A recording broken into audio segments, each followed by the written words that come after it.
let's jump to somebody whose last album really wasn't much of a hit, Lupe Fiasco. I believe that when you reviewed this, you were not a big fan of Drogas Light. Yeah, it was fine. You know, had its moments. There was a song on there I actually really did dig, but it was pretty middling. I was more privy to his 2015 album Tetsuo and Youth. I actually really liked that one. And that's kind of, but having Drogas Wave, this new album, come out, a year and a half after an album, it's pretty quick. I didn't expect that, and especially considering this is a long album, it's pretty dense too. But I also think it's pretty solid. It's a lot better than last year's. So I think this is another unexpected drop, from a prolific, well-liked artist. Were you privy to this Reddit thread that he started and was like updating about this album, like the past like year or so? No. See, the thing with Lupe is that Lupe is like a really grating person these days. Like he just doesn't hold his tongue, doesn't give a fuck. That can help him sometimes. He speaks his mind. Other times he burns a lot of bridges. So I kind of just like don't pay attention to what he says these days, and I'll just listen when he puts out music. So yeah, I had no idea. Yeah, I had no idea about it either, but just kind of doing some background research. He apparently started this Reddit thread and was kind of going back and forth with some of the commenters in there and just kind of talking about his ideas for this album. It was kind of like a living, breathing, like the thread of the concepts he wanted to talk about, which is kind of cool to then see them play out almost in like different ways in this. And I think the main one that people took away from it was he wanted to talk about the experience of a slave on a slave ship who decides to jump in the water rather than go and be a slave, which is basically what the first part of the album is centered around, is this idea. And then he talked about a lot of other really deep and I think really touching and powerful stories, specifically Alan and what was the song, like Jolena or something like that? Joinla. Alan Forever, and then John Love Forever. Yeah, John, and those are stories about children who were either, one was a refugee who was found dead on a beach and no one really knows exactly what happened to them. Another one was a child who was killed in a drive-by shooting. And he talks about what their lives could have been, and the tragedy of those losses. Then he also looks at his own introspection and his own come up, in songs like Cripple and King Nas. So he had a lot of different concepts while also mixing in a lot of different sounds. What to you like stood out most about the summer? What did you like most about this album?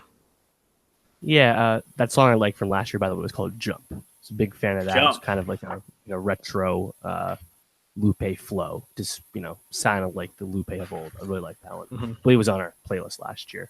But yeah, with this one, I think what was so impressive about it was that Lupe sounded like really clear, really confident on the mic. He's always been a lyrical guy. He's always been a guy who prides himself on his bars. But on this album, it seemed like he knew exactly what he was doing. It, some of those albums like Food and Liquor 2 and especially Lasers, kind of aimless projects. Didn't feel that way with this one. And my one reservation, when I was going in, I was like, hour and a half. Yeah. Hour and a half. I mean, you better have two distinct sides like Drake, or you better have 3 short discs like Ray Shremmerd.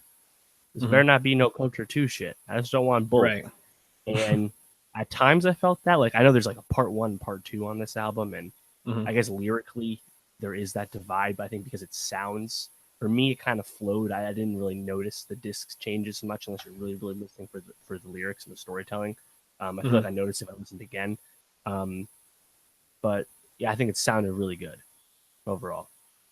Yeah, definitely. And something we're going to talk about, I think, a little bit with Brockhampton is how a lot of their songs they switch up style depending on the song, depending on what they're trying to achieve. Lupe did some similar stuff. He brought in chords, he brought in strings, and had some very interesting musical compositions. It's a very dense album, like you talked about. It's not only that this 25 track album where there's a lot of interludes, things like that, and there's a lot of songs to get through, but the songs that he does rap on and really goes into are very layered. And I think you'd have to listen to this album like 3 or 4 times to really catch most of what he's talking about. So it's not an easy listen.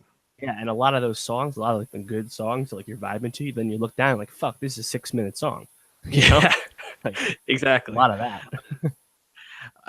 It's actually interesting too, because I Lupe is obviously the guy has a lot to say, and I think people know that he's just an established rapper and an excellent like wordsmith. He has a whole bunch of different flows. He's a very skilled technical rapper, but making hits hasn't always been his forte. But I do think there's some songs on here that really stand out. Like "Stack the Cheese" was a really fun song. Cheese is great. "Stack the Cheese," yeah. I was like, I left that song and I was like, that one's going on the playlist like immediately. I thought "Alan Forever" was also a pretty good song.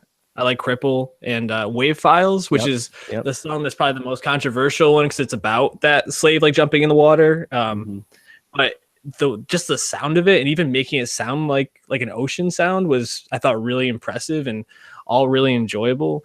So I really think this is probably Lupe's most solid project in a couple of years, probably since his 5th album came out, the one that you liked before Waves Light.